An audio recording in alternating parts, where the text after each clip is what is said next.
Good morning. So last time हम लोग unit 4 पे थे। This is our third lecture in unit 4। So last time हम लोग डबल टैक्सेशन अवॉइडेंस अग्रीमेंट के ऊपर डिस्कशन कर रहे थे कि what we mean by double taxation avoidance agreement, what are the points जो आपको ध्यान में रखने चाहिए। And double taxation avoidance agreements के अभी टाइप्स होते हैं। सो हम लोग यहाँ से ही अगेन अपना डिस्कशन जो है वो कंटिन्यू करेंगे। So as you can see we have two types of double taxation avoidance agreement. एक होता है आपका कॉम्प्रिहेंसिव, एक होता है limited double taxation avoidance agreement. Last time हम लोगों ने देखा था कि आपका जो सोर्स ऑफ बिजनेस है एंड जो आपका मेन रेसिडेंट है, तो क्या होता है, दोनों जगह पे टैक्सेस पे करने पड़ रहे हैं। सपोज ये मेरा सोर्स यूएस है और रेसिडेंट जो है वो इंडिया है, तो क्या होगा, यहाँ पे भी मैं टैक्स पे कर रहा हूँ और वो इनकम को जब मैं अपने रेसिडेंट कंट्री में ला रहा हूँ तो यहाँ पे भी टैक्स अप्लाई हो रहा है। So to avoid such situation हम लोग बेसिकली क्या कर रहे हैं, हम लोग double taxation avoidance agreement certain countries के साथ अलाउ कर रहे हैं, सारे कंट्रीज के साथ नहीं। रिमेंबर, कोई कोई कंट्री के साथ में हम लोग ऐसे डबल टैक्सेशन अवॉइडेंस अग्रीमेंट करेंगे। और वो कंट्रीज कौन से रहेंगे, वो ऐसे कंट्रीज रहेंगे जिनके साथ में हम लोगों का जो ट्रेड है वो सरप्लस होगा। मतलब we are exporting more and importing less. So उससे क्या हो रहा है, हम लोग वो कंट्री में अपना जो प्रोडक्ट्स या जो भी सर्विसेज है वो, ठीक है, we are exporting more services और a physical product compare to what we are importing from that country. So अभी हम लोग वो कंट्री के साथ ऑलरेडी प्रॉफिट काइंड सिचुएशन में है, तो वहाँ के जो हम लोगों के जो भी मेन लोग रहेंगे उनको ऐसे लॉसेस नहीं होने चाहिए बिकॉज ऑफ डबल टैक्सेशन, या प्रॉब्लम नहीं होने चाहिए। तो वो टाइम पे हम लोग क्या करेंगे, हम लोग ऐसे कंट्रीज के साथ में double taxation avoidance agreement create करते हैं। और यहाँ पे अभी इसके दो टाइप दिए हुए हैं। First is comprehensive and second जो होगा वो क्या होगा, लिमिटेड होगा। सो कॉम्प्रिहेंसिव में क्या बोला है, कॉम्प्रिहेंसिव मतलब हर एक टाइप के जो चीज़ें हैं ना वो यहाँ पे कवर हो जाएंगे, हर एक टाइप कॉम्प्रिहेंसिव है। मतलब मैं बोल रहा हूँ कि हम लोग जो भी टाइप के बिजनेसेस वो कंट्री से होंगे वो सारे यहाँ पे कवर होंगे। कॉम्प्रिहेंसिव मतलब comprehensive are those which covers almost all types of income covered by any model convention. So first जो अग्रीमेंट होगा which is called as comprehensive agreement, जिसके अंदर क्या होगा, ऑलमोस्ट हर एक टाइप के चीज़ें जो है वो हम लोग यहाँ पे कवर करेंगे। हर टाइप का इनकम यहाँ पे हम लोग कवर करेंगे। नाउ मेनी ए टाइम ट्रीटी में कवर, अब यहाँ पे देखो वेल्थ टैक्स है, मतलब मेरा कोई प्रॉपर्टी वो कंट्री में है उसके ऊपर टैक्स अप्लाई हो रहा है। जैसे मेरा कोई एक पर्सन यहाँ पे है लेकिन उसका एक घर वहाँ पे लेके रखा है, so that's a wealth tax. Then same way gift tax होगा। सो ऐसे अलग अलग टाइप के जो टैक्स होता है ना वो हम लोग यहाँ पे अप्लाई कर रहे हैं। गिफ्ट टैक्स नाम पे से पता चल रहा है। अब मैं ऐसा नहीं बोल सकता कि किसी ने मुझे 10 करोड़ 50 करोड़ 100 करोड़ का कोई बिजनेस जो है वो गिफ्ट किया है ना, दिस इज नॉट पॉसिबल। तो अगर ऐसा बड़ा अमाउंट का अगर गिफ्ट भी आपको मिल रहा है तो उसके ऊपर भी टैक्स अप्लाई होगा। That is what we are trying to discuss here. Okay, so यहाँ पे आपको एग्जाम्पल क्या दिया है। अब लिमिटेड में क्या होगा, कॉम्प्रिहेंसिव मतलब हर टाइप के जो भी इनकम आप बोलो वो यहाँ पे कवर हो जाए। Now limited double taxation avoidance agreement जो है इसके अंदर क्या होगा, सिर्फ हम लोग को एक स्पेसिफिक कुछ चीज़ें जो है वो यहाँ पे कवर कर रहा है। जैसे यहाँ पे आपको क्या बोला है, in limited double taxation avoidance agreement are those which are limited to certain types of income only. Like India Pakistan के बीच में अगर डबल टैक्सेशन अवॉइडेंस अग्रीमेंट अगर है तो वो किसके लिए रिलेटेड है, only it is applicable on shipping and aircraft profit. ये छोड़ के आप कोई भी दूसरा बिजनेस अगर कर रहे हैं तो वहाँ पे ये अप्लाई नहीं होगा।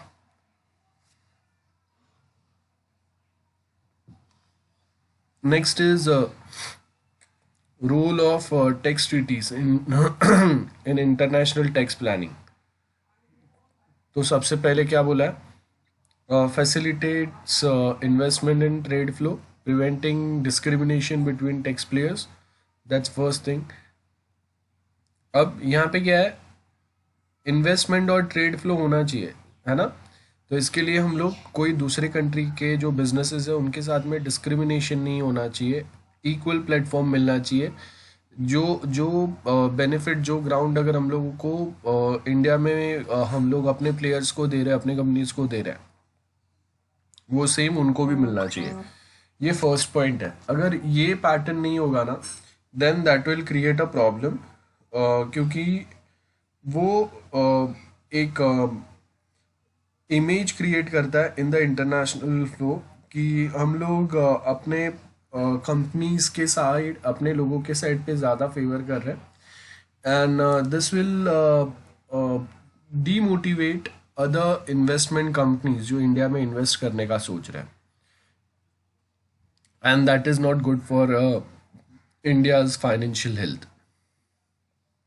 देन सर्टन कोई क्रॉस बॉर्डर हम लोग ऑपरेशंस के लिए भी ये सेम टैक्स ट्रीटीज अप्लाई कर सकते हैं, जैसे इंडिया और बांग्लादेश के बीच में सर्टन ट्रीटीज हो रहा है। Prevent international evasion and avoidance of taxes. अब इवेजन मतलब इनलीगल वे में आप टैक्स बचा रहे हो, तो एक तो टैक्स अवॉइडेंस होगा। टैक्स अवॉइडेंस तो बहुत सिंपल है, जहाँ पे we basically try to avoid the tax by one or the other way जो आपको प्रोवाइड किए हुए रहेंगे।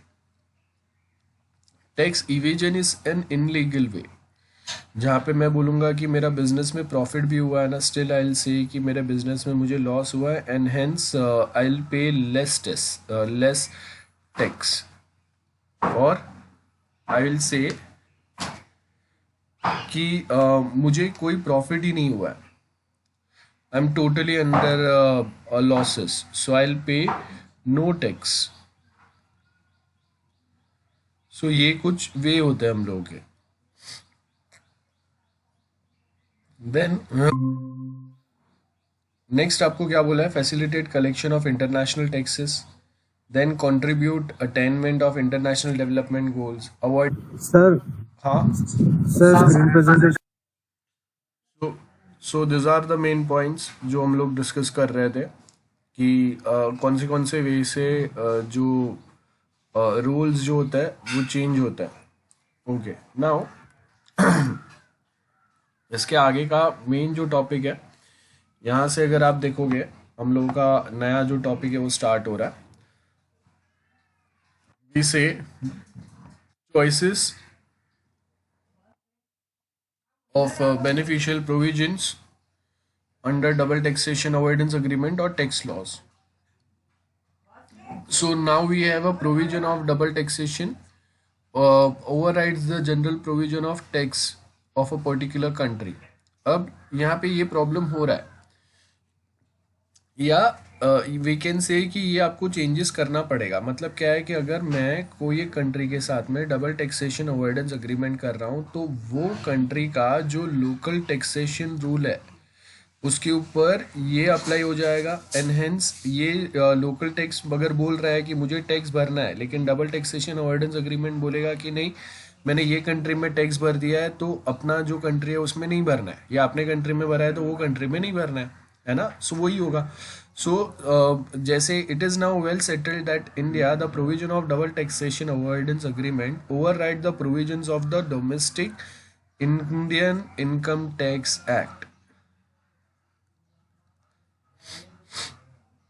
Now we have section 90 of Indian Income Tax Act. It clears that the assessed have an option of choosing to govern either by the provision of a particular double taxation avoidance agreement और a provision of Indian income tax act. तो आपके पास दो choices है, या तो हम लोगों के पास जो इंडियन इनकम टैक्स एक्ट है वो चूज करेंगे, या फिर आपका जो आप जो कंट्री से आ रहे हो वो कंट्री के साथ में अगर हम लोगों का डबल टैक्सेशन अवॉइडेंस अग्रीमेंट हुआ है, और वो भी दो वे में, दो टाइप के होंगे.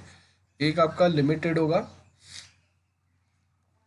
है ना, और दूसरा कॉम्प्रिहेंसिव होगा. तो अगर कॉम्प्रिहेंसिव हुआ है तो आप कहीं पे भी आईटी इनकम टैक्स एक्ट के प्रोविजन या ब्रैकेट में नहीं आ रहे हो.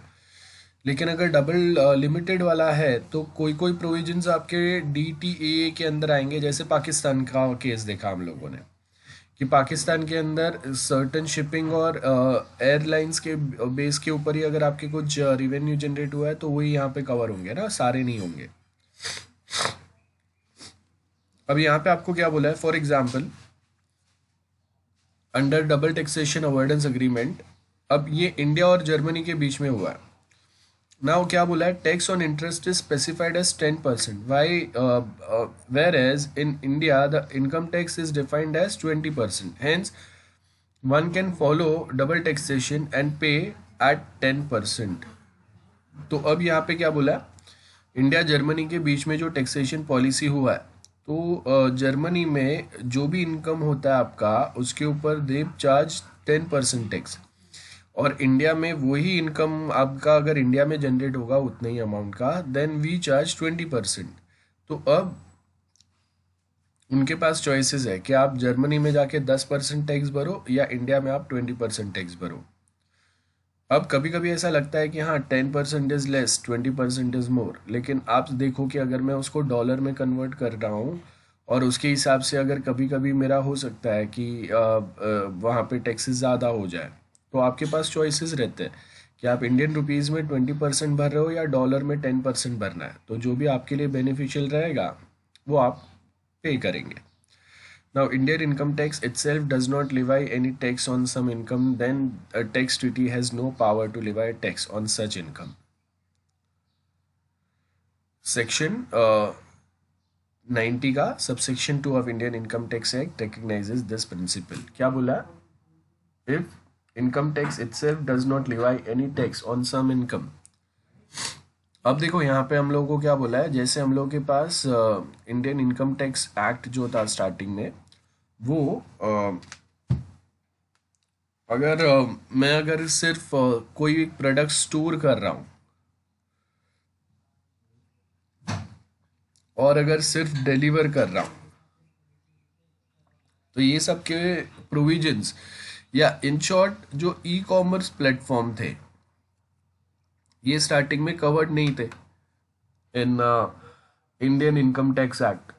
तो अगर वो प्रॉपरली कवर नहीं थे तो उसके ऊपर हम लोग टैक्स ले नहीं पाते थे. तो अगर टैक्स नहीं ले पा रहे मतलब क्या हो गया कि आपके जो प्रोविजंस है, अब अगर डबल टैक्सेशन अवॉइडेंस अग्रीमेंट भी हो गया तो आपके टैक्सेशन पॉलिसी में लिखा ही नहीं है कि how we are going to charge और how we are going to apply a tax on e commerce. तो वो टाइम पे डबल टैक्सेशन अवॉइडेंस अग्रीमेंट करने के बाद भी हम लोग उसके ऊपर अप्लाई नहीं कर पाएंगे. अब हम लोग के पास देखो यहाँ पे दो मॉडल है of double taxation avoidance agreement. First model जो है वो आपका OECD वाला है, एंड सेकेंड मॉडल जो है वो UN वाला है. बहुत सिंपल है. तो OECD वाला जो मॉडल है, this OECD model basically talks about rich countries, and UN model basically favors more developing and underdeveloped countries.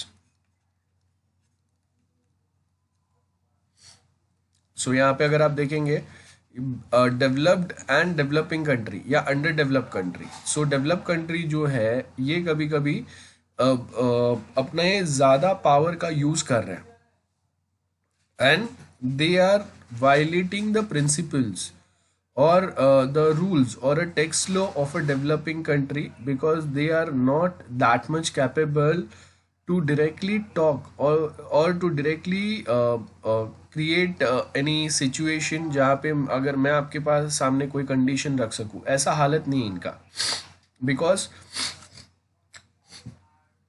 बहुत सारे डोनेशंस आपको ये डेवलप कंट्रीज से आते हैं। ठीक है, जैसे आपने ग्रीन कंप्यूटिंग में पढ़ा रहेगा ना, वहाँ पे हम लोग क्या बोल रहे हैं कि यूएस जो है वो बहुत ज़्यादा डोनेशन देते हैं, तो बहुत बार वो अपना जो ई वेस्ट जो होता है वो भी डोनेशन के नाम पे ऐसे कंट्रीज में भेज देते हैं, और ये कंट्रीज ना नहीं बोल पाते, one or the other way, either bribe या जो भी वे है। तो उससे क्या हो रहा है कि डेवलप कंट्रीज खुद का डोमिनेंस जो है वो डेवलपिंग कंट्री में रखते हैं, एंड उसके बाद में वो अगर बोलेंगे वही पैटर्न में होगा। तो इट माइट पॉसिबल कि इफ़ दे से कि ओके, हम लोगों के कोई बिजनेसेस अगर आ रहा है आपकी कंट्री में, तो हम लोग टैक्स पे नहीं करेंगे, लेकिन आपका बिजनेस अगर आ रहा है देन यू सपोज टू पे अ टैक्स। सो वो क्या हो गया, that's something which is injustice, है ना। आप इक्वल ट्रीटमेंट नहीं दे रहे हो, तो यही प्रॉब्लम्स थे। आज भी बहुत सारे प्लेसेस पे आपको ये प्रॉब्लम दिखता है, लेकिन उसको हम लोग यूएन मॉडल के थ्रू सॉल्व करने का ट्राई किया। So UN model, double taxation convention between developed and developing country. The UN model gives more weight to the source principle against the resident principle. अब ओईसीडी मॉडल जो है वो basically किस पे ज़्यादा प्रेशर दे रहा है, रेसिडेंट बेस्ड टैक्स। मतलब मेरा इनकम कहीं से भी रहेगा, जो कंट्री में मैं रहता हूँ, जो कंट्री में मैं रेसिडेंट हूँ, वहाँ पे आई विल पे टैक्स। लेकिन ओईसीडी क्या बोल रहा है, यूएन मॉडल क्या बोल रहा है, आपका जो मेन सोर्स ऑफ इनकम है वो जो प्लेस है वहाँ पे भी suppose to pay tax. And most of time ये जो डेवलप कंट्रीज होते हैं उनके सोर्स ऑफ इनकम ऐसे डेवलपिंग कंट्रीज ही होते हैं जहाँ पे पॉपुलेशन बहुत ज़्यादा है। जैसे आप देखो कि यूएस के companies why they are more interested in starting up the plants और any businesses in India, because we have a huge population, और इतने पॉपुलेशन में वो कोई भी प्रोडक्ट अगर निकालते हैं, अगर हम लोगों के 5% पॉपुलेशन भी अगर वो प्रोडक्ट या वो सर्विसेज अगर यूज़ करते हैं तो इनका अच्छा खासा बिजनेस हो जाता है। सो इसके लिए बहुत बार जो डेवलप्ड रिच कंट्रीज जो है ना, वो क्या बोलते हैं कि भाई हम लोग रेसिडेंट बेस्ड टैक्स पे करेंगे, आपके कंट्री में मैं कितना भी अगर मेरा बिजनेस हो, लेकिन एट दी एंड जो कंट्री में मैं वो सारा प्रॉफिट लेके जा रहा हूँ वहाँ पे मैं टैक्स पे करूँगा। लेकिन हम लोग क्या बोल रहे हैं, नहीं, वी फॉलो यूएन मॉडल, जिसमें आप अगर यहाँ से अर्न कर रहे हो तो you suppose to pay tax here as well, because developing countries वो आगे बढ़ेगा कैसे, उनके पास और पैसा आएगा कैसे, गवर्नमेंट को न्यू स्कीम्स अगर अप्लाई करने हैं, अपने लोगों के लिए कुछ करना है, अपने कंट्री को और बेटर बनाना है, तो वो कभी होगा जब आपके पास लोग ज़्यादा टैक्सेस देंगे, तभी तो लोगों के गवर्नमेंट के पास ज़्यादा पैसा आएगा।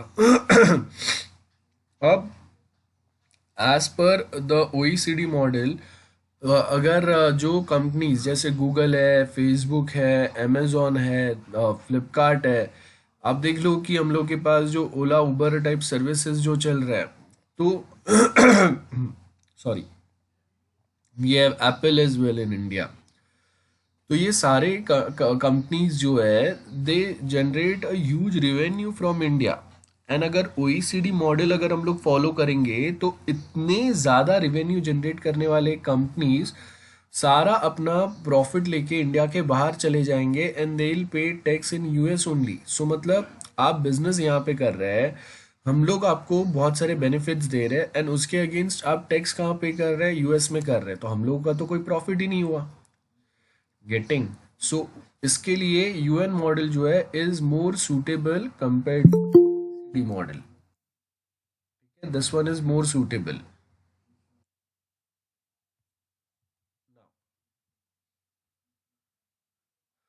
Next we have is model conventions. क्या क्या रहेंगे वो आपको यहाँ पे सिंपल वे में दिया है। A taxation of the income from foreign capital would take into account an expense and allocable, कितना अर्निंग होगा वो देखेंगे।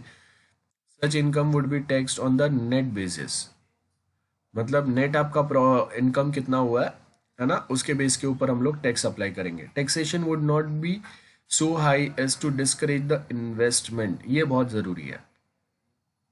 इंडिया में हम लोग टैक्सेस अप्लाई कर रहे हैं, लेकिन आप अभी डायरेक्टली 20-30%, 40% टैक्स अगर लेना चालू कर देंगे या उससे भी ज़्यादा, तो क्या होगा, लोग इन्वेस्ट करेंगे ही नहीं ना इंडिया में। सो वो सिचुएशन भी नहीं होना चाहिए। सो आप एक लिमिट तक रखिए टैक्सेस जो भी आप अप्लाई करेंगे। It would take into account appropriateness of sharing the revenue with the country providing the capital. Now, UN model embodies the idea that it would be appropriate for a resident country to extend measures of the relief. मतलब आपके आपके ही लोग दूसरे country में अपने businesses कर रहे हैं, तो आप उनको रिलीफ प्रोवाइड करो, ठीक है, और जहां से वो रिवेन्यू जनरेट कर रहे हैं वहां पे उनको टैक्स पे करने दो। सो यहाँ पे क्या बोला है, आइदर आप फॉरेन टैक्सेस के लिए क्रेडिट अप्लाई करो या उनको एग्जेम्पशन दे दो फ्रॉम पेइंग द टैक्सेस। सो अब यहाँ पे अगर आप देखेंगे इंडिया में जो भी ट्रीटीज है वो कौन से बेसिस पे है, यूएन बेसिस पे है। मतलब आपका सोर्स ऑफ इनकम कौन सा है, वहां पे टैक्स पे करना है। तो if your source of income is India, then you suppose to pay tax in India. याद रखो ये। I hope this is clear. Now इसके बाद में नेक्स्ट जो है that is the United State model taxation. अब इसके अंदर भी आपको क्या बोला है, the US model is different from OECD. अब देखो यूएस ने ना अपना अलग ही मॉडल बना के रखा है। ऐसा नहीं है कि स्टैंडर्ड जो दो मॉडल अवेलेबल है वो ये फॉलो कर रहा है। ओईसीडी मॉडल जो है ये मेनली यूरोपियन कंट्रीज फॉलो कर रहे हैं, और यूएन मॉडल जो है ये मोस्टली डेवलपिंग कंट्रीज फॉलो कर रहे हैं। एंड यूएस में उन्होंने क्या बोला है, individually through a radical departure from a usual clauses under the OECD model and UN model. मतलब यूएस में we have combination of this two. ये यूएस के पास है, तो उन्होंने अपने हिसाब से कस्टमाइज करके रखे हैं चीजें जो उनको बेनिफिट करे, और हम लोग भी, कोई भी कंट्री यही करेगा मेन, ठीक है। नाउ नेक्स्ट अगर आप देखेंगे हम लोगों को टॉपिक क्या दिया हुआ है, tax agent of a non resident under the income tax act and the relevance to e commerce.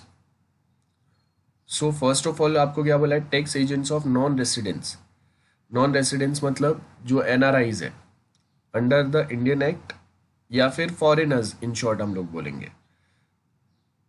अब अगर ऐसे कोई पर्सन जो इंडिया में रहते नहीं है ना, they are non resident to this place, so उसके हिसाब से अगर ई कॉमर्स बिजनेस अगर उनका यहाँ पे, मतलब वो कोई प्रोडक्ट अगर यहाँ पे सेल कर रहे हैं, तो उसके ऊपर हम लोग टैक्सेस कैसे अप्लाई करेंगे, as per the Indian income tax act 1961। तो यहाँ पे क्या बोला है, as there is a increase in a cross border business by e commerce, है ना। आज के टाइम पे जो भी आप अगर प्रोडक्ट ऑर्डर करते हैं, तो sometime those product might be coming from one state, one place और some other country as well. So taxation of non resident has a gain a significance. पहले ऐसा सिचुएशन नहीं था ज़्यादा, बराबर है, लेकिन आज के टाइम पे अगर आप देखेंगे कि ऐसे जो भी प्लेसेस है यहाँ पे आपको अभी देखना पड़ेगा कि जब हम लोग के बिजनेसेस बढ़ते जा रहे हैं, जो प्रोडक्ट हम लोग दूसरे कंट्री से मंगा रहे थे उसका डिमांड बढ़ते जा रहा है। So non residents are also liable to pay tax. A non-resident is taxable on income sourced in India based on UN model.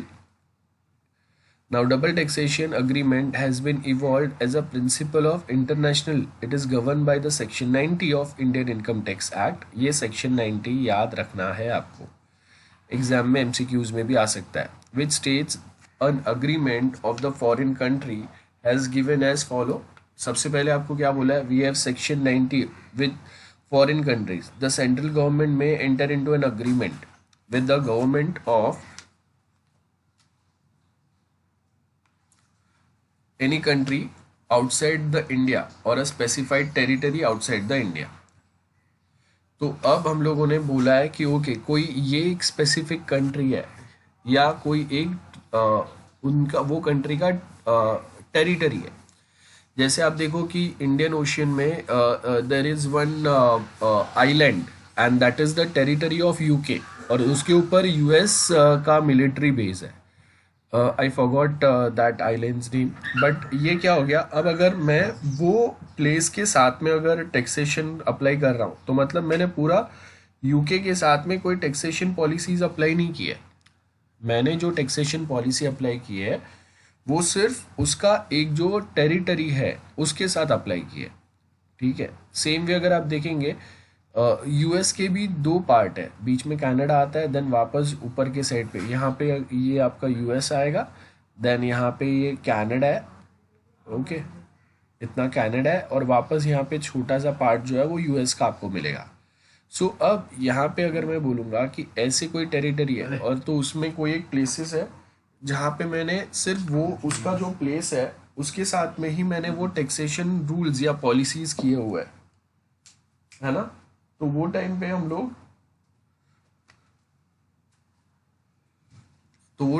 लोग वो प्लेसेस से जो बिजनेसेस हो रहे हैं हम लोग के उनके ऊपर हम लोग ऐसे सर्टन टैक्स रिलीफ दे रहे हैं या उनके साथ ही हम लोग ऐसे टैक्सेशन अग्रीमेंट्स कर रहे हैं।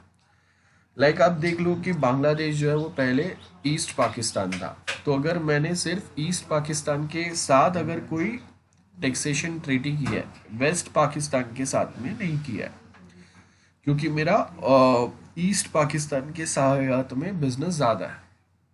So this is the main pattern जो हम लोग अप्लाई कर सकते हैं। सो यहाँ पे आपको क्या बोला है, for granting of the relief in respect of Indian income tax on which have been paid both income tax under this act and income tax in that country or a specified territory as case may be.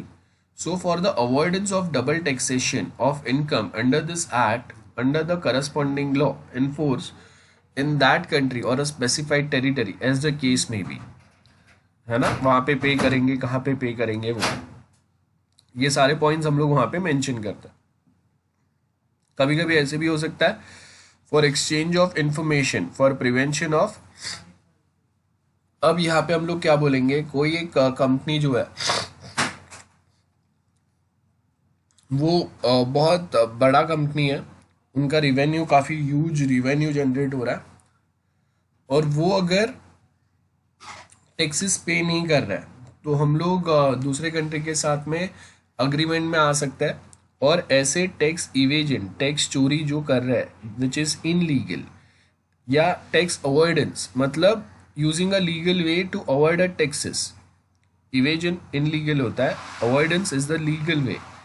मतलब we have provided that okay if you invest some amount in government projects then आपको हम लोग tax, उतना tax जो है वो आपको avoid कर देंगे, मतलब उतना टैक्स आपको पे नहीं करना पड़ेगा because now you have invested in some long term government projects for like 15 years, या फिर you have donated in some XYZ government relief funds. तो ये हम लोग के वेज होंगे। So evasion is the illegal way जहाँ पे आपका जो प्रॉफिट हुआ है अगेन आप वो प्रॉफिट को डाइवर्ट करके आप उसमें एक्सपेंसेस एंड लॉसेस बता के you are trying to prevent paying the taxes which is illegal. So ऐसे दोनों सिचुएशन को हम लोग by exchanging the information we are trying to avoid such situation जहाँ पे इनलीगल वे में अगर कोई टैक्सेस जो है वो अवॉइड कर रहा है या कोई बिजनेस जो है वो यहाँ पे आके बोलेगा कि मेरे कंट्री में मैंने इतना डोनेशन दे दिया है। सो अब वो लीगल तो है बट आपने दिया है कि नहीं दिया है ना, क्या वो सिर्फ डोनेशन के नाम पे कोई ऐसे NGO में डोनेट कर रहे हैं जो वापस घूम के उन्हीं के पास आ रहा है। सो यहाँ पे हम लोग क्या बता रहे हैं, prevention of evasion or avoidance of the taxes chargeable under this act. अब देखो इंडिया में क्या बोला है आपका, अब टैक्सेस जो है वो कंपनीज कैसे पे करते हैं, कभी कभी वो बोलेंगे कि मेरा 10 करोड़ का टोटल बिजनेस हुआ, इसमें से 5 करोड़ मेरा सबका सैलरी गया, 2 करोड़ मेरे टैक्स मेरा बाकी के जो एक्सपेंसेस है वो गए, एंड रेस्ट नाउ कितना बचा, 3 करोड़ बचा। अब 3 करोड़ में से इसके ऊपर आपको टैक्स पे करना होता है, ठीक है। और कंपनीज फिर क्या बोलेंगे कि मेरा ये तो सैलरी मेरा गया है ना, ये तो मैंने कमाए नहीं है, तो इसके ऊपर क्यों मैं टैक्स पे करूँ। 2 करोड़ मेरे दूसरे एक्सपेंसेस गए, लाइक लाइट बिल, ये वो जो भी है वो बाकी के सर्विसेज के चार्जेस, और मेरा नेट प्रॉफिट जो बच रहा है वो 3 करोड़ बच रहा है। तो अब उसके ऊपर मैं टैक्स पे करूंगा, तो उसमें मैं वापस मैं बोलूंगा कि ओके मेरा इतना ये लॉस हुआ था, ये करके हम लोग ये भी टैक्स नहीं भर रहे। तो गवर्नमेंट ने क्या बोला, आपका टोटल जो भी आपका रिवेन्यू जनरेट हो रहा है टोटल, इसके ऊपर हाँ आपके पास से हम लोग 3% या 5% फिक्स टैक्स ले लेंगे। तो आपको प्रॉफिट हो रहा है या लॉस हो रहा है, वी डोंट केयर, लेकिन अगर आपका एनुअल रिवेन्यू अगर 10 करोड़ है, तो 10 करोड़ के ऊपर आप 3% दे दो हम लोगों को, that's it. We don't care बाद में आपका प्रॉफिट हुआ है, लॉस हुआ है, या जो भी है। सो यहाँ पे हम लोग ऐसे इन्फॉर्मेशन जो है वो बाकी कंट्रीज़ के साथ में एक्सचेंज करेंगे, वो हम लोगों को अपने लोगों के इन्फॉर्मेशन देंगे जिनके बिजनेसेस इंडिया में चल रहा है, एंड वाइस वर्सा, है ना। सो यहाँ पे वही बोला है, corresponding law in the force in that country or specified territory as the case में be, or investigation of the case of such evasion or avoidance for recovery of income tax under this act, the corresponding law is in force in that country. Now section 91 of Indian Income Tax Act come into action when there is no agreement under section 90। मतलब section 90 के base के ऊपर क्या होगा, section 90 means double taxation avoidance agreement, and if we don't have this agreement then section 91 will come in a picture and we supposed to pay taxes as per Indian Income Tax Act 1961।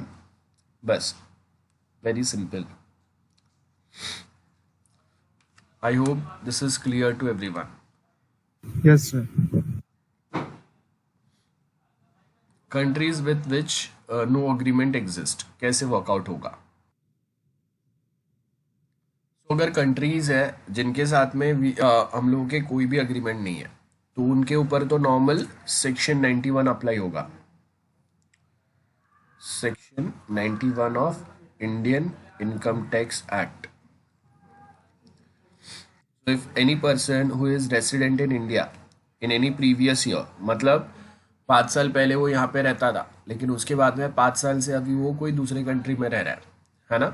सो उसका जो income अगर generate होगा previous year outside India and which is not deemed to arise in India, he has paid any in any country which there is no agreement under the section 90 for the relief or avoidance of the double taxation। so अब Indian person है, 2 साल से US में था, suppose US के साथ में मेरा कोई भी डबल टैक्सेशन अवॉइडेंस अग्रीमेंट नहीं है, ठीक है, और अभी वो 2 साल के बाद में वापस यहाँ पे आ रहा है अपना जो भी टोटल रिवेन्यू इनकम है वो लेके, तो वो टाइम पे वो अगर डिडक्शन डिमांड करेगा, ठीक है, सो वो टाइम पे हम लोग क्या बोलेंगे, deduction from Indian income tax payable by of some calculated on such doubly taxed income at the Indian rate of taxes. In short यहाँ पे हम लोग क्या बोल रहे हैं, कोई एक पर्सन जो इंडिया में रह रहा था, अब 2 साल से वो यूएस में, और यूएस में जाके सपोज उसने 50 करोड़ अर्न किया, और ये जो ड्यूरेशन में वो वहाँ पे था, वहाँ पे उसने यूएस में 10% टैक्स पे किया ऑन दिस इनकम।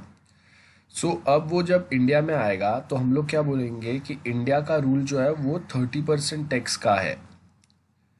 ओके, सो आपका 10 लाख के ऊपर भी अगर आपका इनकम जा रहा है ना, तो उसके ऊपर आपको 30% टैक्स पे करना है।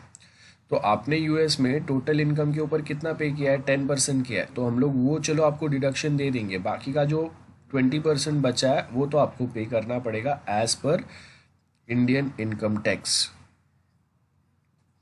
सो if any person who is resident in India in previous year proves that in respect of his income which, अभी यहाँ पे क्या बोल रहे हैं, अगर उसका इनकम जो है वो जहाँ पे भी उसने अर्न किया है, like in Pakistan, he has paid in that country, Pakistan में, so by deduction or otherwise tax payable to the government under any law for a time being in force in that country relating to taxation of। अब देखो India में agricultural income जो रहता है ना, उसको बहुत ज़्यादा बेनिफिट मिलता है। तो इसके लिए आपने देखा रहेगा बहुत सारे जो बिजनेसमैन है ना, वो अपने बिजनेस को कहीं ना कहीं या अपने लैंड को प्रॉपर्टी टैक्स से बचने के लिए वो एग्रीकल्चर लैंड बताते हैं। बिजनेस उस पर कुछ भी चलता रहेगा, लेकिन एग्रीकल्चर लैंड बताते हैं, या फिर थोड़ा बहुत इनकम जो है ना, वो फार्मलैंड खरीद के रखेंगे। और फार्मलैंड से बाद में क्या करेंगे, वो अपना जो इनकम आएगा उसको एग्रीकल्चरल इनकम बताएंगे। And as we know in India, आपको बहुत ज़्यादा बेनिफिट मिलते हैं अगर आप फार्मर हो तो कोई जो पुअर फार्मर्स है उनको तो इतने बेनिफिट्स मिलते नहीं है, उनको ये सब का नॉलेज भी नहीं रहता है। जो एक्चुअल जो रिच फार्मर्स होता है ना, उन्हीं को, या जिनके बड़े लैंड्स होते हैं, उन्हीं को ये वाले जो भी रूल्स है, टैक्स के अंदर हम लोग के जो प्रोविजंस है उसका बेनिफिट मिलता है। एंड दैट इज वाई आप देखो कि I am not suggesting what is wrong और राइट, लेकिन फार्मर प्रोटेस्ट जो चल रहा था उसमें मेनली आपको जो फार्मर्स दिख रहे थे वो पंजाब और हरियाणा साइड से दिख रहे थे। मतलब आप देखो कि ग्रीन रिवॉल्यूशन हम लोग का जो चला था वो यही एरियाज में चला था। और ग्रीन रिवॉल्यूशन चलने का मेन पर्पस क्या था कि उनके पास बहुत बड़े लैंड्स है, ठीक है, बहुत बड़े ज़मीन है। तो एट अ टाइम वो जो फार्मिंग करता है तो बहुत बड़े बड़े क्वांटिटी में फार्मिंग कर सकता है। तो दैट मीन्स कि वो एक बहुत बड़े बिजनेसमैन आपको वहाँ पे मिलेंगे। और अगर गवर्नमेंट कहीं पे कोई चेंजेस कर रहा है ना, तो एक छोटा सा लैंड लेके जो फार्मर बैठा है ना उसको फर्क भी नहीं पड़ता है। तो इसके लिए आप देखो कि महाराष्ट्र से कोई ज़्यादा फार्मर्स आपको नहीं दिखे, या साउथ इंडिया से कोई ज़्यादा फार्मर्स नहीं दिखे, क्योंकि वहाँ पे ज़्यादातर जो फार्मर्स है उनके पास इतने बड़े लैंड नहीं है कि गवर्नमेंट कुछ अगर मंडी सिस्टम में भी अगर चेंज करे तो उनको बहुत बड़ा कोई फ़र्क पड़ने वाला है। गेटिंग? सो सबसे पहले मेन पिक्चर में कौन आता है, जो बड़े फार्मर्स हैं जिनको गवर्नमेंट के एक चेंजेस से उनके इनकम में बहुत ज़्यादा अफेक्ट हो सकता है। मतलब देर आर फार्मर्स जिनका इनकम काफ़ी बड़ा है और उनको प्रॉब्लम हो सकता है। या फिर वी हैव अ बिजनेसमैन जो खुद को फार्मर बता रहे हैं और उसके थ्रू वो अपना टैक्सेस बचा रहे हैं, ठीक है। This is the real situation. आपको पता है कि नहीं आई डोंट नो, बट जितने फार्मर्स ऑन पेपर आपको टैक्स पे करने वाले दिखते हैं वो सारे फार्मर्स नहीं है। देर आर बिजनेसमैन जो खुद को फार्मर प्रूव करके गवर्नमेंट ने टैक्सेशन पॉलिसीज में दिए हुए benefits, they try to achieve those benefits. So वो टैक्स इवेजन हो गया, that's the illegal way. Tax exemption जो होता है वो लीगल वे होता है, okay. So we have a people who tries to prove themselves as farmer। तो फार्मर को जो हम लोग टैक्स बेनिफिट्स देते हैं, इलेक्ट्रिसिटी बेनिफिट्स देते हैं, ये सारे वो लेते हैं, ठीक है, in the name of farmer. So यहाँ पे वही दिया, if a person who is resident in India in the previous proves in respect of income arose on previous years in Pakistan, he has paid by deduction of any other tax payable by government under the law। अब उसके ने क्या बोला है, taxation relief वो demand करेगा, देखो,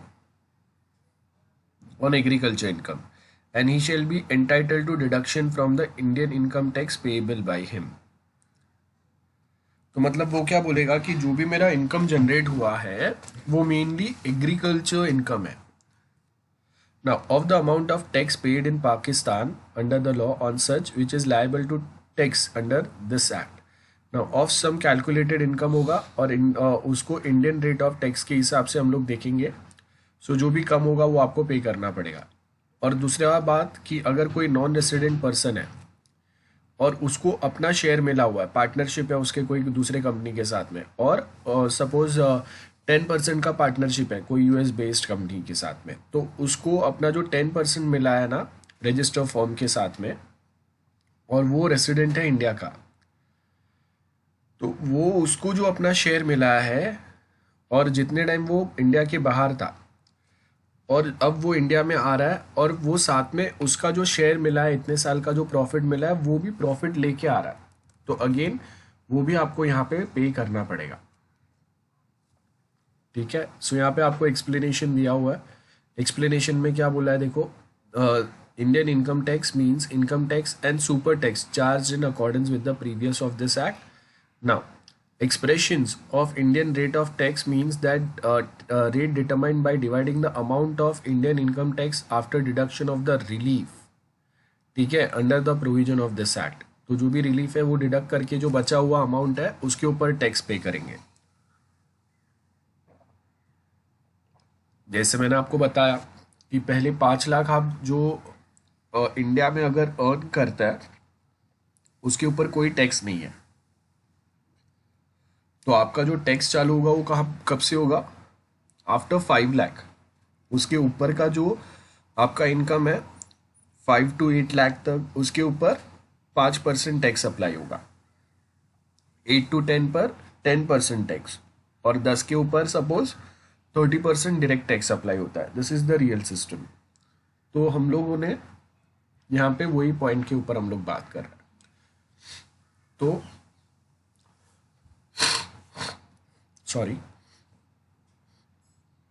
so first 5 lakhs जो है उसके ऊपर मेरा कोई भी टैक्स नहीं है। देन 5 to 8 3 lakhs जो है, ये 5 to 8 वाला है, इसके ऊपर 5% टैक्स। तो सिर्फ ये 3 लाख का 5% कितना होगा उतना मैं पे करूंगा। देन उसके ऊपर जो बचे हुए 2 lakhs है उसके ऊपर आपको 10% टैक्स देना है। और अगर आपका इनकम अगर 10 लाख के ऊपर जो भी जाता है, तो अभी अगर 20 lakhs अगर मेरा इनकम है तो बचा हुआ 10 लाख के लिए, तो यहाँ पे 5 लाख तो ऐसे ही निकल गया, 3 लाख के ऊपर 5% टैक्स भरा, 2 लाख के ऊपर 2 लाख का 10% कितना होगा वो, तो ये 5 प्लस 10 ये पकड़ लो, इतना टैक्स मैंने भर दिया पहले 10 लाख के ऊपर। और बाकी जो बचे हुए 20 lakhs है उसके ऊपर आपको ओवरऑल 30% टैक्स देना पड़ेगा। ये पैटर्न होता है। तो पूरा इनकम के ऊपर ऐसा नहीं है कि 20% मतलब पूरा जो आपका टोटल अगर 2 करोड़ है तो उसके ऊपर 20 lakhs भरने हैं। आपके टैक्स स्लैब्स होता है, ये हटा दो। उसके बाद में अगर मैंने जैसे आप देखो कि इलेक्ट्रिक कार्स जो है उसके ऊपर गवर्नमेंट जो है वो आपको सब्सिडी देता है, टैक्स बेनिफिट्स देते हैं, सो दैट हम लोग रिन्यूएबल एनर्जी और इलेक्ट्रिक व्हीकल्स को ज़्यादा सपोर्ट कर सकें। तो अगर मेरे पास 20 करोड़ या 2 करोड़ मेरा इनकम है, या सपोज कि मेरा 30 lakhs मेरा इनकम है,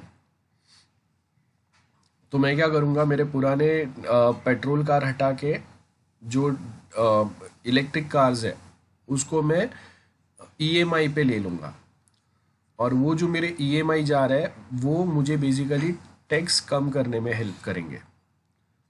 ये मेन पॉइंट्स होता है। सो यहाँ पे आपको वही सर्टन पॉइंट्स के ऊपर बात किया है। ठीक है,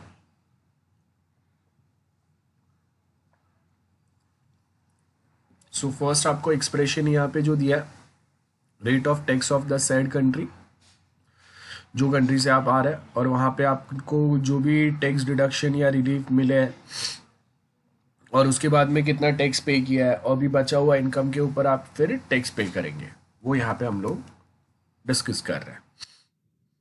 अब यहाँ पे आपको क्या बोला है, incidence of taxation varies in the factor, like अगर रेसिडेंट इंडिया में है, रेसिडेंट तो है लेकिन ऑर्डिनरी रेसिडेंट नहीं है, मतलब 2-3 साल में वापस आता है, 3-4 महीना 6 महीने के लिए अपने फैमिली के पास, फिर वापस चले जाता है।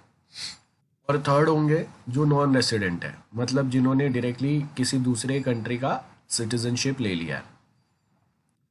तो रेसिडेंट इन इंडिया है तो उसको ऊपर क्या अप्लाई होगा, section 6 of Indian income tax act, it gives the as the follow, an individual is said to be a resident in India in any previous year if is India in the last year for the period or a period amounting in all to 180 days। तो हम लोग अभी वो person India में resident है, इस ये हम लोग कैसे प्रूव करेंगे? बिकॉज अगर मैंने प्रूव किया कि भाई आप 6 महीना अगर यहाँ पे रहे हो, ठीक है, सो मतलब आप यहाँ पे रेसिडेंट कंसिडर कर होगे, और आपका जो इनकम होगा उसके ऊपर हम लोग टैक्सेस चार्ज कर सकते हैं, गेटिंग। और आप यहाँ पे हो, ये प्रूव हम लोग करने के लिए बहुत सारे पॉइंट्स हैं। जैसे अगर मैं बोल रहा हूँ कि आप जो प्लेस पे आके रह रहे हो, आपके नाम पे कोई अग्रीमेंट बना है, आपने यहाँ पे कोई सर्विसेज ली है, ये सारे पॉइंट्स हो सकते हैं। सो वही सर्टन पॉइंट्स आपको दिए। अब यहाँ पे कुछ पॉइंट्स जो है ना, ये ज़्यादा ही टेक्निकल है, इतना डिटेल में बेसिकली हम लोग कॉमर्स या कोई टेक्स्ट सब्जेक्ट हम लोग नहीं पढ़ रहे हैं। यहाँ से ये कुछ पॉइंट्स जो है ना वो ज़्यादा टेक्निकल दिए, तो आपको ओवरऑल याद रखना है। सबसे पहले क्या याद रखना है? रेसिडेंट कब कंसिडर होगा? जब 180 डेज मतलब 6 मंथ्स अप्रॉक्स, अगर उसने इंडिया में ही टाइम अगर स्पेंड किया है उतना। अब ऐसा नहीं होगा कि वो 180 डेज एक साथ ही स्पेंड करना है। मैं पहले 2 महीने रहा, बाद में 3 महीने रहा, फिर 1 महीना रहा, तो भी चलेगा। सुनाओ, having within 4 year preceding that year in India for a period or amounting। अब क्या बोला है?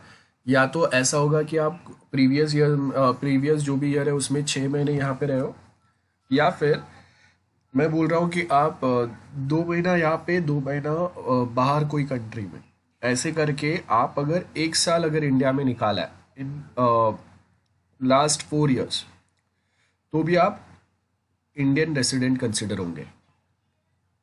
That's another point.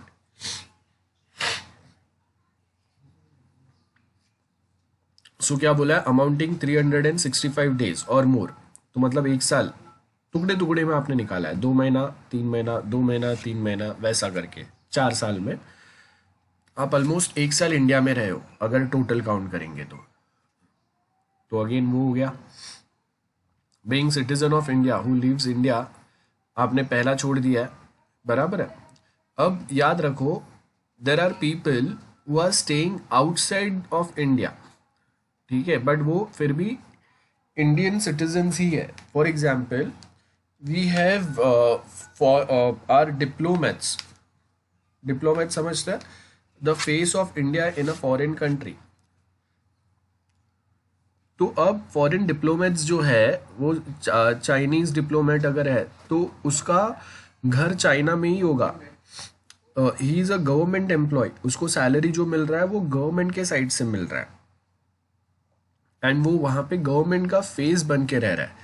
तो अगर गवर्नमेंट को अगर कुछ काम है चाइना के साथ, तो वो डायरेक्टली जो प्राइम मिनिस्टर या प्रेसिडेंट है वो बात नहीं करता है। बहुत सारे जो बेस लेवल के काम है वो ये जो फॉरेन ऑफिसर्स होते हैं वो ही करता है, और ये ऑफिसर्स आपको हर कंट्री में मिलेंगे। जो भी कंट्री के साथ इंडिया का बिजनेस चल रहा है, इंडिया के रिलेशंस है, वो कंट्री पे आपको इंडियन डिप्लोमेट्स मिलेंगे, फॉरेन ऑफिसर्स बोलते हैं इनको हम लोग। दूसरी बात, कोई शिप के ऊपर, नेवी के ऊपर लोग काम कर रहा है, तो अब क्या होता है कि कभी कभी ये जो शिप या नेवी के ऊपर लोग काम कर रहे हैं तो वो 6 महीने बाहर ही है, अलग अलग प्लेस, अलग अलग कंट्री में जा रहे हैं वो, तो वो टाइम पे उनको भी हम लोग ऐसे कंसिडर नहीं करेंगे कि वो इंडियन नहीं है।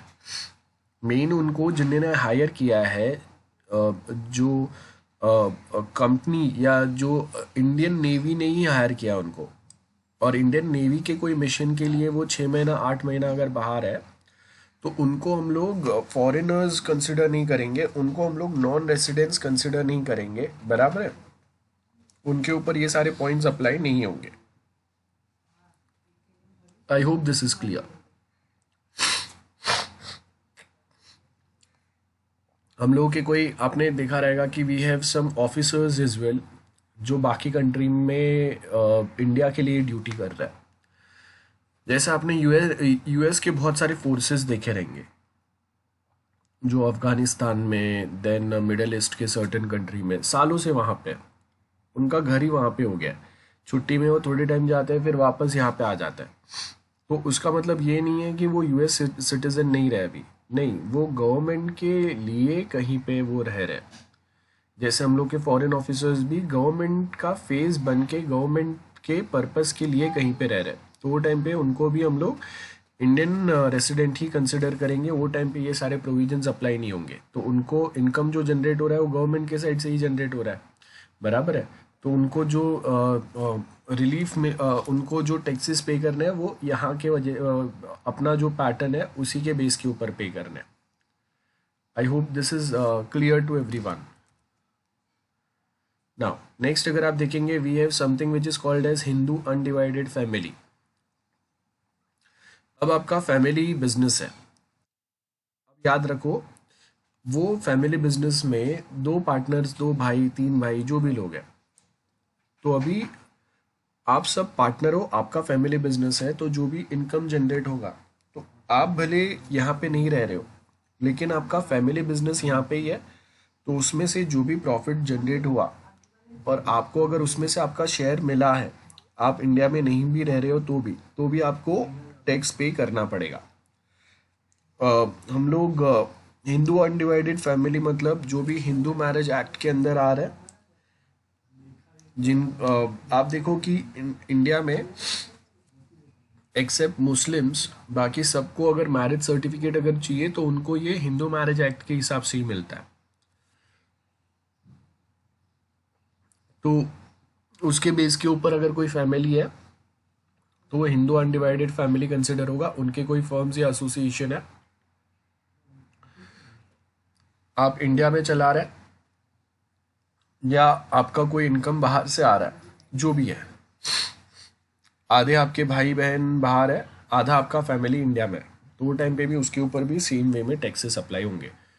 अ company said to be resident in India if it is an Indian company and during that year the control and management of a affair, या तो एक कोई कंपनी इंडिया में रेसिडेंट है, ये भी हम लोग कभी प्रूव करेंगे, या तो वो इंडियन कंपनी है ना। जैसे हम लोग के पास इंडियन कंपनी हम लोगों के बहुत सारे हैं, रिलायंस है, देन टाटा है, या अदानी का कोई रहेगा, ये इंडियन कंपनी है, या फिर कोई एक स्पेसिफिक ईयर में उसका पूरा कंट्रोल जो है वो इंडिया में ही कोई रह रहा था, वही कर रहा था। So every other person is said to be resident in India in any previous year, in every case, exempt where during that year the control and management of his affair is situated wholly outside India. मतलब उसका जो भी business है वो India के बाहर ही था, India में सिर्फ वो नाम के लिए था। अगर उसका कोई कंपनी था तो वो भी बाहर ही था, तो वो टाइम पे हम लोग उसको इंडियन रेसिडेंट कंसिडर नहीं करेंगे। If a person is resident in India in previous relevant to an assessment year in source of income, he shall be deemed to be resident in India. So मतलब यहाँ पे रहा जो time पे उसका revenue generate हुआ, profit generate हुआ, है ना। सो ये बेसिक पॉइंट्स आपको दिए। A Hindu undivided family whose manager has not been resident in India in 9 out of 10 years preceding that year, or has not during the 7 previous years preceding that year in India for a period or amounting to all 735 days or more, तो उसको हम लोग फिर क्या consider करेंगे? A person is said to be not ordinary resident. वो ये time पे कंसिडर होगा कि भाई आप आपका 7 साल कंपनी चल रहा है तो उसमें से 6 साल बाहर है, 1 साल ही इंडिया में। So individual who is not been resident in India in 9 out of 10 years, बराबर है, और not during the 7 previous year preceding that year, तो वो टाइम पे क्या होगा? 7 साल से कंपनी चल रहा है लेकिन 6 साल वो बाहर ही था, 1 साल ही इंडिया में आया, तो भी उसको हम लोग नॉट ऑर्डिनरी रेसिडेंट बोलेंगे। Now non resident means a person who is not a resident under section 6, मतलब उसके पास इंडियन सिटीजनशिप, आधार कार्ड या ऐसे कोई डिटेल्स नहीं है ना, लेकिन वो इंडिया में रह रहा है फॉर अ बिजनेस पर्पज। और इसमें हम लोग जो और नॉट ऑर्डिनरी रेसिडेंट है इनको भी कंसिडर करते हैं। मतलब 10 साल से बिजनेस चला रहे हैं लेकिन 1 ही साल हुआ है उनको इंडिया में आए हुए, या 2 साल ही हुए। सो रेयरली वो इंडिया में रह रहे, लेकिन वो रहते तभी कंटिन्यूअस रह रहे, या फिर बीच बीच में आता है। So two alternative test of resident for individual and personal presence जो है वो हम लोग देखेंगे। हिंदू अनडिवाइडेड फैमिली है, तो कोई पर्सन जो है वो रेसिडेंट है इंडिया में, इंडिया के कोई एक पार्ट में, बराबर है, और उसका बिजनेस जो है वो कहीं ना कहीं यहाँ से वो कंट्रोल कर रहा है, या बिजनेस यहाँ पे चल रहा है, बाहर से वो आउटसाइड इंडिया से वो कंट्रोल कर रहा है, लेकिन बिजनेस यहाँ पे चल रहा है, फर्म यहाँ पे है, रजिस्ट्रेशन यहाँ पे है। तो वो टाइम पे अगेन उसको टैक्स पे करना पड़ेगा। या फिर आपका दो पार्टनर्स है, जिसमें से एक पार्टनर, समझो कि मेरा एक पार्टनर है जो अभी, पहले वो इंडियन था लेकिन अभी वो यूएस या यूके में जाके वहाँ का सिटीजनशिप ले लिया है, और मैं अभी भी यहाँ पे ही हूँ, और बिजनेस हम लोगों का अभी भी यहाँ पे ही चल रहा है, सॉफ्टवेयर कंपनी है। तो मेन जो रजिस्ट्रेशन और वो सब था वो यहाँ पे ही है। अब देखो क्या होगा कि अगर मेरा कोई फ्रेंड है, मेरा बिजनेस पार्टनर है, अब वो अभी फिलहाल यूके में, अब यूके में अगर वो टैक्स पे करेगा ना तो वो भी उतना ही है जितना इंडिया में, लेकिन अगेन उसको डॉलर में पे करना पड़ेगा। तो कभी कभी अगर आप देखेंगे तो आपको ज़्यादा टैक्स पे करना पड़ रहा है in UK compare to India. And by the way हम लोगों के कॉन्स्टिट्यूशन जो है वो 30-40% कॉन्स्टिट्यूशन हम लोगों ने यूके में से ही बोरो किया है। तो अगर आप यूके जैसे कंट्री में अगर हो तो वो टाइम पे आप ये प्रेफर करोगे कि ठीक है भाई, मैं खुद को इंडियन ही प्रूव करके यहाँ पे ही टैक्स भर के यहाँ के जो टैक्स एग्जेम्पशन वेज है उसी को मैं फॉलो कर लूँ, जिससे मुझे थोड़ा और ज़्यादा बेनिफिट हो जाए। सो इंडियन कंपनी है, कंट्रोल मैनेजमेंट कहाँ से है, और रेसिडेंट जो है वो कहाँ पे, ठीक है, और नॉन रेसिडेंट कंट्री है तो उनका जो मेन कंट्रोल है वो कहीं ना कहीं इंडियन कंपनी से होना चाहिए। ये आपके पॉइंट्स हैं। इंडियन कंपनीज क्या बोला अभी, इंडियन कंपनीज का आपका डेफिनेशन जो है ना वो डिफाइन किया है अंडर सेक्शन 2। ये आपको सेक्शन 2 याद रखना है, इंडियन कंपनीज एक्ट जो सीए वाले पढ़ते हैं, और कंपनीज एक्ट 2013 जो है वो मॉडिफाइड वर्जन है। तो अभी यहाँ पे क्या बोला है कि कोई एक कंपनी को हम लोग इंडियन कंपनी कब कंसिडर करेंगे, चाहे वो सॉफ्टवेयर कंपनी हो या कोई दूसरे टाइप का कंपनी हो। तो सबसे पहले क्या बोला है, अगर कंपनी जो है वो फॉर्म इंडिया में हुआ है या रजिस्टर जो हुआ है वो इंडिया में हुआ है as per the companies act. तो आपको इंडिया में अगर कोई कंपनी चालू करना है तो एज पर कंपनीज एक्ट आपको लाइसेंस लेना पड़ेगा, बराबर है, वो कंपनी चलाने के लिए। तो अगर वो लाइसेंस जो आपने लिया है वो अगर ये प्रोविजंस के बेस के ऊपर लिया है तो फिर हम लोग उनको कंपनीज एक्ट के अंदर लाएंगे। आपका फॉर्म या रजिस्ट्रेशन जो है वो यहाँ से हुआ तो फिर आपको टैक्स पे करना पड़ेगा एज पर द रूल। अब यहाँ पे सबसे पहले क्या बोला है कि हम लोग का सेक्शन 370 जो था that is for Jammu and Kashmir. तो वो टाइम पे जम्मू कश्मीर जो है 1956 और उसके बाद Jammu Kashmir was not part of India, मतलब एक्टिवली वो इंडिया के पार्ट में नहीं था। वहाँ पे अगर कोई रूल्स बन रहे तो उनका अपना अलग से टैक्सेशन पॉलिसीज थे, अपने अलग से कॉन्स्टिट्यूशंस थे। तो हम लोग सिर्फ नाम के लिए कंट्रोल कर रहे थे, लेकिन अगर वहाँ पे कोई कंपनी है तो उसको वहाँ के जो उनके जो रूल्स थे उसी के हिसाब से टैक्स पे करना था। वो इंडियन इनकम टैक्स एक्ट के अंदर नहीं आ रहा था। वहाँ पे अगर कुछ प्रॉब्लम हो रहे थे तो वहाँ के जो उनके प्रोविजंस थे, उनके जो रूल्स थे उसी के हिसाब से उनको वहाँ पे वो सिचुएशन टैकल करना था। तो यहाँ पे अगर आप देखेंगे तो हम लोगों को क्या बोला है, एज पर कंपनीज एक्ट 1956 कोई कंपनी अगर इंडिया में फॉर्म हुआ है या रजिस्टर हुआ है एक्सेप्ट JNK, लेकिन अभी तो ये प्रोविजन भी हट गया है। तो अभी all over India, Indian territory में अगर आपने कोई कंपनी बनाया है इंक्लूडिंग JNK तो वो इंडियन कंपनी कंसिडर होगा। देन नेक्स्ट हम लोग को यहाँ पे नेक्स्ट पॉइंट क्या बोले, अ कॉर्पोरेशन एस्टैब्लिश बाय और अंडर अ सेंट्रल स्टेट और प्रोविजनल एक्ट। कभी कभी आपको सेंट्रल स्टेट गवर्नमेंट या जो लोकल गवर्नमेंट है वो कोई बेनिफिट दे रहे हैं और उसके बेस के ऊपर आपने कोई कॉर्पोरेशन बनाया, आपने कोई इंस्टीट्यूशन, कॉलेज या यूनिवर्सिटी ओपन की है यहाँ पे, ठीक है। सो वो भी इंडियन कंपनी कंसिडर होंगे?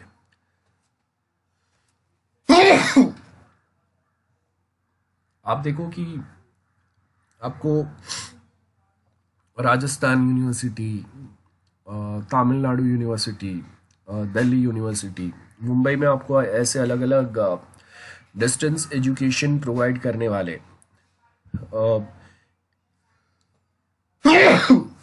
सॉरी, और ऐसे कि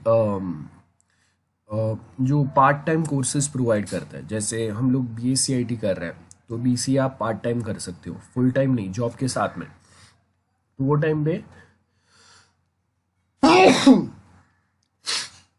पुणे यूनिवर्सिटी, तमिलनाडु यूनिवर्सिटी, जो यूनिवर्सिटी यहाँ पे बिलोंग नहीं कर रहा है लेकिन वो आपको ऐसे पार्ट टाइम कोर्सेज ऑफर कर रहा है, अब वो तो इंडिया में ही है तो वो इंडियन कंपनी कंसिडर होंगे। बट लेट्स सपोज कि कोई एक UK यूनिवर्सिटी है या US का यूनिवर्सिटी है, तो अब वो आपको क्या बोल रहा है कि आप वहाँ पे आके, अभी लॉकडाउन जैसा सिचुएशन है तो आप अगर वहाँ पे आके अगर कोर्सेज फॉलो नहीं कर सकते हो तो आप फीस भरो एंड देन आप अपने जो लोकेशन है वहाँ से ही हम लोगों के इंस्टीट्यूशन में आओ और एग्ज़ाम दो। तो इसका मतलब क्या हुआ, कहीं ना कहीं उन्होंने अपने इंस्टीट्यूशन इंडिया में बनाया, जहाँ पे जाएंगे आपको अगर लेक्चर्स है तो वो अटेंड करेंगे, आप एग्ज़ाम देंगे, आपके बाकी के सबमिशन होंगे, है ना। तो वो टाइम पे वैसे कंपनीज उसको भी हम लोग इंडियन कंपनीज कंसिडर करेंगे। ओके, अब ये जो प्रोविजन है ये भूल जाओ, जम्मू कश्मीर वाला। सो आज के टाइम पे जम्मू कश्मीर में अगर कुछ भी अगर हो रहा है तो वो यूनियन टेरिटरी हो गया है ना, and it's a state controlled by our central government directly itself. तो यहाँ पे अगर आप देखेंगे तो डायरेक्टली जो भी प्रोविजंस, जो भी रूल्स है वो इंडियन गवर्नमेंट के ही अप्लाई होंगे। And next thing, Dadra Nagar Haveli या दमन एंड दीव है, पुडुचेरी है, तो अगर यहाँ पे अगर कोई कंपनीज अगर बन रहे हैं तो वो टाइम पे ये यूनियन टेरिटरीज है, ठीक है। अब यूनियन टेरिटरीज का मतलब क्या होता है, except Delhi, Delhi is also union territory, लेकिन दिल्ली को अपना खुद का चीफ मिनिस्टर मिला हुआ है, they have power to form their own government. Except this, बाकी के जो भी टोटल 7 यूनियन टेरिटरीज है इंडिया में, ठीक है। और अभी जो जो जम्मू कश्मीर के बाद में बाजू में जो लद्दाख बना है, that is the 8th one. तो अब यहाँ पे हम लोग क्या बोल रहे हैं कि ये जो भी यूनियन टेरिटरीज है ना, इसके अंदर आपके ऑफिसर्स जो होते हैं ना, उनको हम लोग अपॉइंट करते हैं यहाँ पे, ठीक है। जैसे आप देखो कि पौंडीचेरी है, तो पौंडीचेरी जो है इसके अंदर आप देखेंगे कि यहाँ पे हम लोगों का पहले जो IFS ऑफिसर थी इंडिया में, वो अभी यहाँ पे अपॉइंट है to control this state. I just Google Pondicherry, okay. अब यहाँ पे देखो पौंडीचेरी का अगर आप विकिपीडिया देखेंगे, सो यहाँ पे क्या बोला है, ये फ्रेंच टेरिटरी था, ठीक है, जिसको हम लोगों ने बाद में, बहुत टाइम के बाद में हम लोगों ने यहाँ पे कंट्रोल किया था। सो अब यहाँ पे अगर मैं बोल रहा हूँ कि पौंडीचेरी का अगर मैं यहाँ पे कंट्रोल किसके पास है, तो आपको क्या बोला है, ये यहाँ पे आपको बेसिक पॉइंट्स दिए हुए हैं। और अगर मैं यहाँ पे इमेजेस में अगर जाऊँगा तो यहाँ पे इमेजेस में कहीं ना कहीं आपको मिलेगा कि हम लोगों के जस्ट 1 मिनट। सो देखो आपको यहाँ पे मिलेगा कि पहले हम लोगों के यहाँ पे गवर्नर जो थे वो कौन है, ठीक है। सो यहाँ पे गवर्नर्स अपॉइंट होते हैं। तो पहले यहाँ पे कौन था, मैं नाम भूल गया, पौंडीचेरी गवर्नर। सो यहाँ पे देखो यूनियन टेरिटरी जो भी आपके है और उनके गवर्नर्स कौन है उसका डिटेल दिया हुआ है। तो ये जो गवर्नर्स है ना, ये डायरेक्टली गवर्नमेंट के साइड से अपॉइंट होता है, ठीक है, इसको हम लोग लेफ्टिनेंट गवर्नर बोलते हैं। सो यहाँ पे आपको पौंडीचेरी के अंदर अभी गवर्नर जो है वो चेंज हो गया। ठीक है, पहले वो आईएफएस ऑफिसर थे। तो यहाँ पे अगर आप देखेंगे सेम वे चंडीगढ़ जो है इसके लिए गवर्नर है, मतलब यहाँ पे कोई गवर्नमेंट नहीं बन रहा है एक्सेप्ट दिल्ली। ठीक है, जिसको हम लोगों ने एक स्पेशल स्टेटस दिया हुआ है। सो आप अगर देखेंगे अंडमान निकोबार, चंडीगढ़, दादरा नगर हवेली, दमन एंड दीव, इसके लिए देखो कॉमन है प्रफुल्ल पटेल, बराबर है। दिल्ली, अब यहाँ पे ये गवर्नर है लेकिन फिर भी हम लोग के पास सीएम भी है। आपने देखा रहेगा ना, दोनों के बीच में बहुत ज़्यादा टसन चलते रहता है। सो वो है जम्मू कश्मीर, अगेन यहाँ पे अपॉइंटेड है लद्दाख, पौंडुचेरी है ना। सो यहाँ पे देखो लक्षद्वीप है, लद्दाख है। सो ये वे में अगर आप देखेंगे तो हम लोग के पास ये जो यूनियन टेरिटरीज है इनको कंट्रोल कौन कर रहा है? गवर्नर कंट्रोल कर रहे हैं। और गवर्नर जो है वो डायरेक्टली स्टेट गवर्नमेंट के साइड से अपॉइंट होता है। ठीक है, वहां पे कोई इलेक्शन नहीं हो रहा है, जैसे महाराष्ट्र में इलेक्शन होता है फॉर चीफ मिनिस्टर, दिल्ली में भी चीफ मिनिस्टर का इलेक्शन हो रहा है, लेकिन दिल्ली को हम लोगों ने पूरा स्टेट अथॉरिटी नहीं दिया हुआ है। सो इसके लिए देखो दिल्ली पुलिस जो है वो चीफ मिनिस्टर के अंडर नहीं आता है। आपने बहुत बार न्यूज में और उसमें सुना रहेगा। सो दिल्ली में अगर चीफ मिनिस्टर है उसके पास पूरा कंट्रोल नहीं है, जितना कंट्रोल महाराष्ट्र के सीएम के पास या कोई दूसरे स्टेट के सीएम के पास है। क्यों? Because it's a union territory. और ऐसे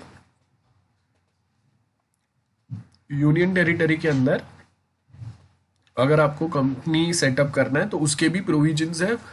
वो सेंट्रल गवर्नमेंट से डायरेक्ट कंट्रोल हो रहा है, तो आपको जो टैक्सेस पे करना है वो स्टेट गवर्नमेंट के पास नहीं जाएंगे, वो डायरेक्टली सेंट्रल गवर्नमेंट के पास जाएंगे। ठीक है, अगर महाराष्ट्र में अगर मैं टैक्स पे करूंगा तो महाराष्ट्र गवर्नमेंट और स्टेट गवर्नमेंट के बीच में डिवीजन होगा। लेकिन अगर मैं यूनियन टेरिटरी में अगर अपना कंपनी सेटअप कर रहा हूँ और वहाँ पे अगर मैं टैक्स पे कर रहा हूँ तो डायरेक्टली सेंट्रल गवर्नमेंट के पास जाएगा, क्योंकि वहाँ पे स्टेट गवर्नमेंट कोई भी नहीं है। गवर्नर जो अपॉइंटेड है वो सेंट्रल गवर्नमेंट के साइड से उनका रिप्रेजेंटेटिव है जो कंट्रोल कर रहा है। वहाँ पे कोई इलेक्टेड गवर्नमेंट नहीं है, इलेक्शन के थ्रू आया हुआ गवर्नमेंट नहीं है। ठीक है, गवर्नर जो है वो सैलरी बेस के ऊपर सेंट्रल गवर्नमेंट के साइड से अपॉइंट होता है। Okay, now next is scope of total income. So we were discussing about this scope of income tax only. तो उसके अंदर आपको क्या पॉइंट दिए देखो, the section 5 of Indian income tax provide the scope of Indian total income in case of a person who is resident, in case of a person not ordinary resident, and income can be income from the any sources is received. और कोई एक year में उसको receive हुआ है, half year में receive हुआ है ना, थोड़ा बाहर से आया हुआ है, उसका कोई शेयर था उसमें से आया है, वो सब जो है हम लोग उसको इंडियन इनकम टैक्स के अंदर ही कंसिडर करेंगे। ठीक है, याद रखो, अगर कोई एक पर्सन जिसका कंपनी यहाँ पे है, फैमिली कंपनी है उनका, हिंदू अनडिवाइडेड फर्म या एसोसिएशन जैसे बोला, अब यहाँ से उसको अपना शेयर मिल रहा है तो उसको भी हम लोग इंडियन कंपनी ही कंसिडर करेंगे।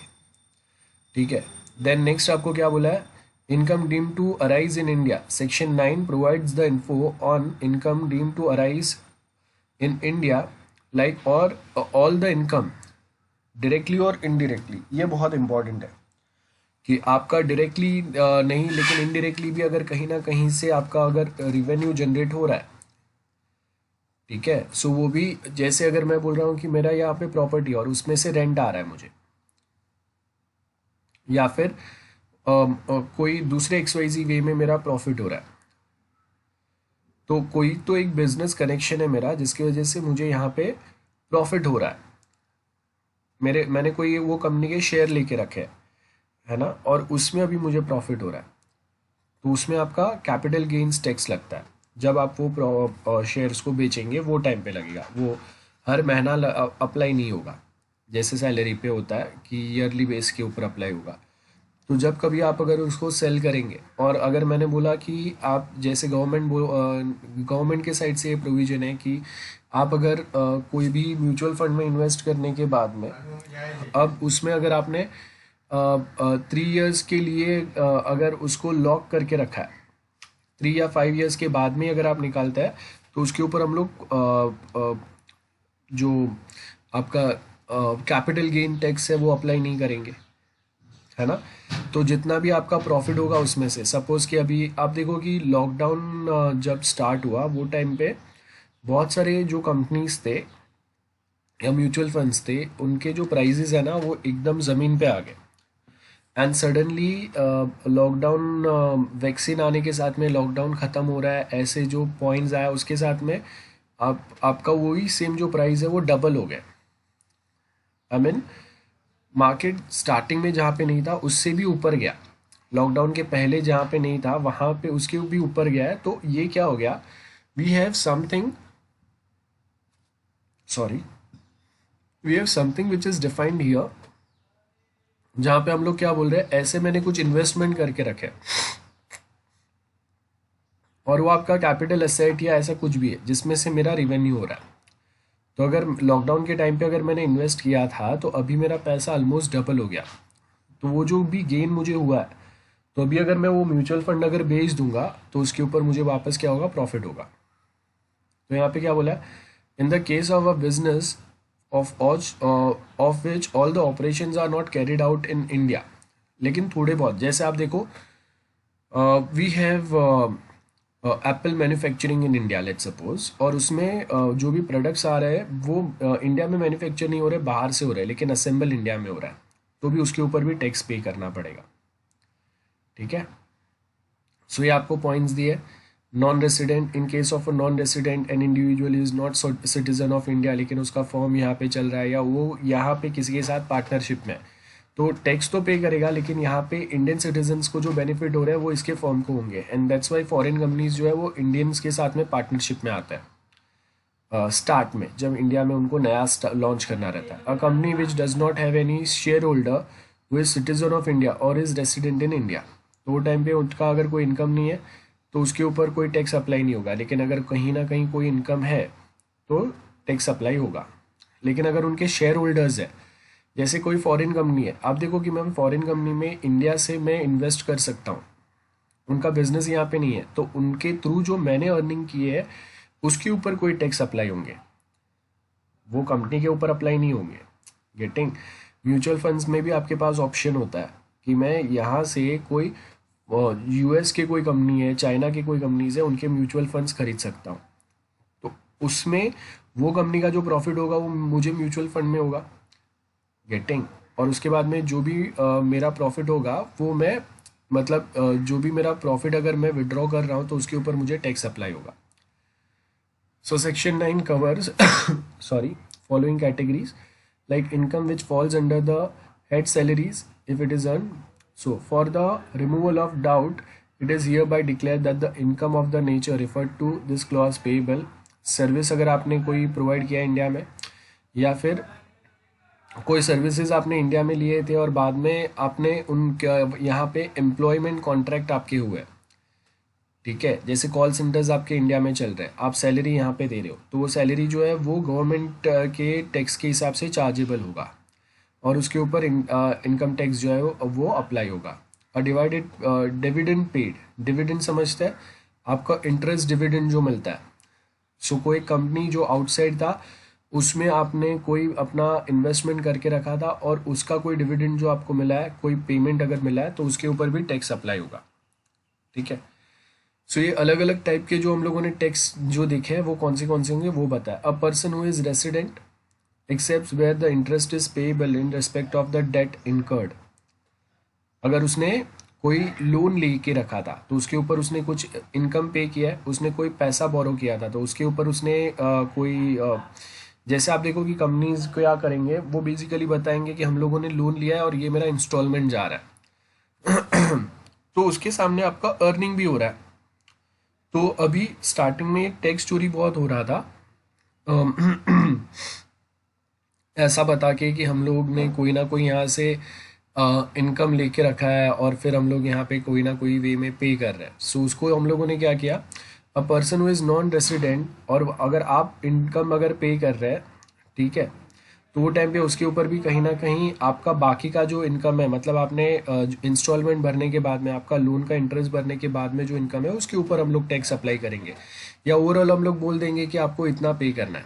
देन रॉयल्टी के ऊपर आपको टैक्स मिलता है, पे करना पड़ रहा है। रॉयल्टी का मतलब क्या होता है, जैसे अम, कोई एक सिंगर है,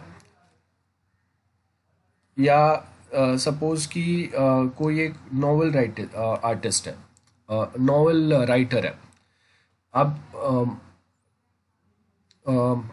ए आर रहमान है, चलो, एक बॉलीवुड मूवी में उसने एक सॉन्ग डेडिकेट किया। अब वो मूवी में सॉन्ग सबसे ज़्यादा चला एंड वो सॉन्ग पॉपुलर हो गया, इसके लिए बहुत सारे लोगों को पता चला कि ओके ये मूवी है, और लोग वो मूवी देखने गए, लेकिन मूवी से ज़्यादा सॉन्ग चल गया। तो वो सॉन्ग जो चला है उसमें सपोज ए आर रहमान का रॉयल्टी मिलेगा उसको, मतलब वो सॉन्ग जितना हिट होगा उसमें से जो प्रॉफिट होगा उसमें से 10% प्रॉफिट या 15% सपोज ए आर रहमान को मिलेगा। तो अब उसने जो सॉन्ग बना के कोई मूवी को दिया ऑफिशियल कॉन्ट्रैक्ट में, उसमें वो मूवी का प्रोड्यूसर ने उसको सर्टेन अमाउंट दे दिए फॉर दैट सॉन्ग, लेकिन उसके बाद में वो मूवी पे जितना भी प्रॉफिट होगा उसके ऊपर वापस कुछ परसेंटेज जो है वो ए आर रहमान का, गेटिंग। सो वो टाइम पे वो जो है ना, वो हम लोगों का यहाँ पे रॉयल्टी वाला पेमेंट आएगा, तो उसके ऊपर भी आपका टैक्स अप्लाई होगा, वो यहाँ पे बता रहे हैं। अब वो आपको इंडिया में रॉयल्टी मिल रहा है इंडिया के थ्रू, या इंडिया के बाहर से रॉयल्टी मिल रहा है, उसके ऊपर भी हम लोग यहाँ पे टैक्स अप्लाई करेंगे। That's what we are defining here. तो सेम वे, अगर आपका सॉफ्टवेयर डेवलपमेंट कंपनी है, सॉफ्टवेयर एक्सपोर्ट अगर हो रहा है आपका, आप किसी के लिए यहाँ से अगर सॉफ्टवेयर बना रहे हैं, तो उसके ऊपर भी सिमिलर वे में रॉयल्टी अप्लाई, रॉयल्टी के ऊपर आपको जो भी गेन मिला है तो उसको हम लोग कैपिटल गेन टैक्स बोलते हैं, या रॉयल्टी बोलते हैं, जिसमें आपका नाम से या आपके एफर्ट्स की वजह से प्रॉफिट हो रहा है, ठीक है। सो ये सारे वही सेम पॉइंट्स दिए हुए हैं, आप एक बार देख लेना कि कोई एक टेक्निकल हम लोग प्रोवाइड कर रहे हैं। So I hope this is very clear. कोई एक कॉपीराइटेड मूवी या वीडियो आपको प्रोवाइड किया हुआ है, उसके ऊपर भी आपको सेम वे में यहाँ पे उसका सेल या डिस्ट्रीब्यूशन अगर आप कर रहे हैं, कोई एक मूवी यहाँ पे रिलीज़ कर रहे हैं हम लोग हॉलीवुड का, तो उस पे हिंदी में किसी ने डब किया है उसको, और उसके थ्रू यहाँ पे रिलीज़ हो रहा है, तो उसके ऊपर भी टैक्स अप्लाई होगा। कोई एक सॉफ्टवेयर इंडिया में लोग यूज़ कर रहे हैं जो फॉरेन कंपनी में बनाया हुआ है, तो वो यहाँ से अर्निंग अगर कर रहे हैं तो उसके ऊपर भी टैक्स अप्लाई होगा। कंप्यूटर सॉफ्टवेयर का मतलब क्या होगा वो हम लोग यहाँ पे बता रहे हैं, और उसके ऊपर गवर्नमेंट उनके पार्ट से वो सर्विस प्रोवाइड कर रहा है। सॉफ्टवेयर प्रोवाइड करने का मतलब है, जैसे ये गूगल मीट है, दिस इज द सॉफ्टवेयर और a service which is provided from the Google site. अब ये इंडिया में हो रहा है ना, तो इंडियन गवर्नमेंट जो है इसके ऊपर टैक्स अप्लाई करेंगे, क्योंकि कोई ना कोई इसके पेड सब्सक्रिप्शन ले रहा है। माइक्रोसॉफ्ट मीट जो है मीटिंग के लिए, तो वो भी क्या है, यहाँ पे बहुत सारे कॉलेजेस ने आज के टाइम पे उसके पेड सब्सक्रिप्शन लिए है, तो उसमें से भी क्या होगा, टैक्स किसको जाएगा, सेंट्रल गवर्नमेंट को, दे सपोज टू पे, ठीक है। So this is the simple points जो मैंने आपको बताया, वही same software company point of view यहाँ पे दिया हुआ है। ओके, सो यहाँ पे 6.5 से हम लोग नेक्स्ट टाइम करेंगे अभी।